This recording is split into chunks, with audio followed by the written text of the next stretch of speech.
पुण्याच्या भोर तालुक्यातील श्री क्षेत्र बनेश्वर इथल्या रस्त्यासाठी शरद पवारांच्या राष्ट्रवादीच्या खासदार सुप्रिया सुळे यांनी आंदोलन केलं। 600 मीटरच्या या रस्त्यासाठी सुप्रिया सुळेंनी सुमारे 7 तास आंदोलन केलं आणि यावरून आता उपमुख्यमंत्री अजित पवार यांनी प्रतिक्रिया दिलेली आहे। आपण संबंधित अधिकाऱ्यांशी बोललो आहोत। 600 मीटर रस्त्यासाठी कोणालाही उपोषणाला बसण्याची गरज पडू नये असा उपहासात्मक टोला त्यांनी लगावलाय। त्यावर सुप्रिया सुळेंनी देखील उत्तर दिलंय। हा आमच्या श्रद्धेचा विषय आहे। बनेश्वर रस्त्याच्या दुरुस्तीचा नारळ फोडायला जाणार असल्याचंही सुप्रिया सुळे म्हणाल्या।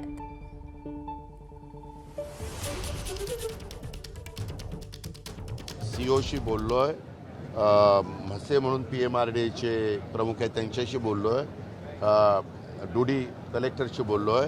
त्यांना म्हणलं 600 मीटरचा रस्ता आहे, आता परत कुणालाही तिथं उपोषण करण्याची पाळी येता कामा नये। माझ्या बहिणीला पण येता कामा नये आणि इतर कुठल्या नागरिकांना पण येता कामा नये। आता तो रस्ता झालाच पाहिजे। त्या कामाला यंत्रणेला लावलेलं आहे। निधी कमी पडून दिला जाणार नाही। मी त्यांना सांगितलं, निधी जर DPC मधनं पाहिजे असेल तर DPC मधनं देतो। PMRDA मधनं देखील निधीची तरतूद केलेली आहे। जिल्हा परिषदेमधनं पाहिजे असेल तर तिथनंही देण्याच्या सूचना COला दिलेल्या आहेत।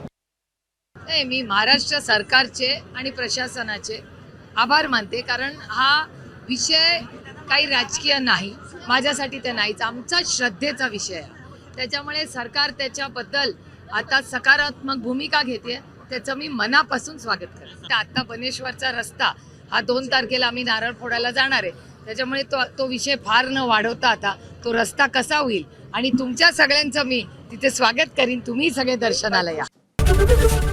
ABP माझा, उघडा डोळे बघा नीट।